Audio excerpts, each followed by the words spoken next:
Hello friends, welcome to secret of சமையல். இன்னைக்கு நம்மளோட சேனல்ல நாம பார்க்க போறது ஒரு செம டேஸ்டியான ஒரு பன்னீர் கிரேவி ரெசிபி. நம்ம ஹோம் ஸ்டைல்ல பண்ண போறோம். ஒரு கடாய் அடுப்புல வச்சிருக்கேன். நம்ம ஃபர்ஸ்ட் வந்துட்டு கொஞ்சம் பொருட்களை வந்துட்டு ட்ரை ரோஸ்ட் பண்ணிக்க போறோம். அதுக்கு என்னென்ன எடுத்து வச்சிருக்கேன் அப்படின்னு சொல்லிடுறேன். ஒரு பிரிஞ்சி இலை, ஒரே ஒரு வரமிளகா, ஒரு 4-5 மிளகு, ஒரு சின்ன துண்டு பட்டை, ஒரு 3 கிராம்பு, 2 ஏலக்காய், 1/2 டீஸ்பூன் சோம்பு, 1 டீஸ்பூன் அளவுக்கு மல்லி விதை, இது கூடவே 1 டீஸ்பூன் அளவுக்கு சீரகமும் சேர்த்திக்கலாம். இது எல்லாத்தையும் நம்ம ட்ரை ரோஸ்ட் பண்ணிக்க போறோம். இது மீடியம் ஃபிளேம்ல வச்சு நல்லா மணம் வர அளவுக்கு இதை வந்துட்டு வறுத்துக்கலாம்.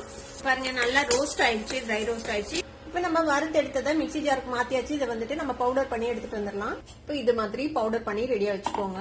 இப்ப நம்ம மசாலா பொடி அரைச்ச அதே ஜார்லயே நான் வந்து ஒரு பெரிய தக்காளிய போட்டு வச்சிருக்கேன். இதையும் நம்ம அரைச்சு எடுத்துக்க போறோம். இப்போ தக்காளி பியூரியும் ரெடியா இருக்கு. ஒரு பேன் அடுப்புல வச்சிருக்கேன். இதுல வந்துட்டு ஒரு 2 டீஸ்பூன் அளவுக்கு எண்ணெய் விட்டுக்கலாம்.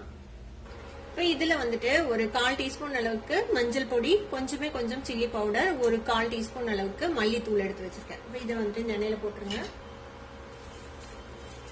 லேசா எண்ணெயில வறுத்து விட்டு நம்ம வந்துட்டு ஒரு 200 கிராம் அளவுக்கு பன்னீர் இந்த மாதிரி கியூப்ஸா நறுக்கி வச்சிருக்கேன். அந்த பன்னீர் வந்துட்டு இதுல சேர்த்துக்கலாம். இந்த பன்னீரை இதுல ரொம்ப நேரம் எல்லாம் ஃப்ரை பண்ண தேவையில்லை. ஜஸ்ட் ஒரு 2 நிமிஷம் மட்டும் அடுப்புல வச்சுட்டு நம்ம இதை எடுத்துட போறோம். இது கூடவே நான் கொஞ்சமா குடமிளகாவே இந்த மாதிரி டைசஸா கட் பண்ணி வச்சிருக்கேன். அதே மாதிரி வெங்காயத்தையும் இந்த மாதிரி பல்ப்ஸா எடுத்து வச்சிருக்கேன். இதையும் வந்துட்டு இதோட சேர்த்துக்கலாம். இதையும் இதோட சேர்த்து லேசா வதக்கி விடுங்க. ஜஸ்ட் ஒரு 1 நிமிஷம் 1.5 நிமிஷம் வதக்குனீங்கனாலே போதும். ரொம்ப நேரம் வதக்கினா பன்னீர் வந்துட்டு ரப்பர் மாதிரி ஆயிடும். ஒரு 1 நிமிஷம் வதக்கிருப்போம். இப்ப இதை வந்துட்டு நம்ம ஒரு பாத்திரத்துல எடுத்து வச்சுக்கலாம். அந்த பன்னீர், வெங்காயம், குடமிளகாய் எல்லாம் தனியா எடுத்தாச்சு. இப்ப அதே பேன்ல இன்னும் கொஞ்சம் எண்ணெய் விட்டுக்கோங்க. இப்ப இதுல நான் ஒரு வெங்காயத்தை இந்த மாதிரி பொடியா நறுக்கி வச்சிருக்கேன். அந்த வெங்காயத்தை இதுல சேர்த்துக்கலாம். வெங்காயத்தை இந்த எண்ணெயில வதக்கி விடுங்க. இது கூட ஒரே ஒரு பச்சை மிளகாய், சின்னதா ஒரு பச்சை மிளகாய், அதையும் இதோட நறுக்கி போட்டுருங்க. இப்ப வெங்காயம் லேசா வதங்கி இருக்கு. இப்ப இது கூடவே நம்ம ஒரு 3/4 டீஸ்பூன் அளவுக்கு இஞ்சி பூண்டு விழுது சேர்த்துக்கலாம்.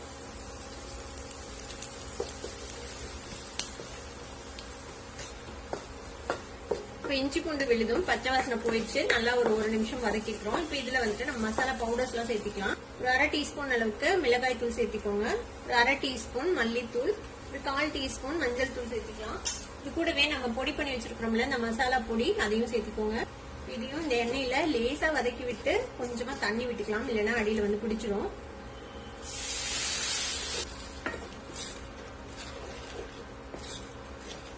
மசாலாவும் நல்லா வதங்கி எண்ணெய் பிரிஞ்சிருச்சு. இந்த ஸ்டேஜ்ல நம்ம அரைச்சு வச்சிருக்கிற தக்காளி விழுது இருக்குல்ல, அதை வந்து சேர்த்துக்கலாம். கொஞ்சமா தண்ணி சேர்த்து அதையும் சேர்த்துக்கோங்க.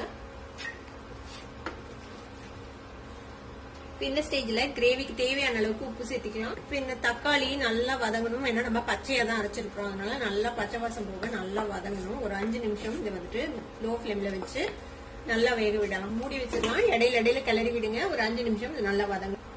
ஒரு 5 நிமிஷம் தக்காளி விழுது போட்டு நல்லா வதங்கிருக்கு. நம்ம ஓபன் பண்ணி பார்க்கலாம். எண்ணெய் பிரிஞ்சு வந்துருச்சு. தக்காளியும் நல்லா பச்சை வாசனை எல்லாம் போயிடுச்சு. இப்போ கொஞ்சமா தண்ணி விட்டுக்கலாம். ஒரு 1/4 கப் தண்ணி விடுறேன். இது கூடவே ஒரு ஸ்பூன் அளவுக்கு கசூரி மேத்தி, காஞ்ச வெந்தய இலை, இதை வந்துட்டு லைட்டா கிரஷ் பண்ணி இதுல சேர்த்திக்கோங்க.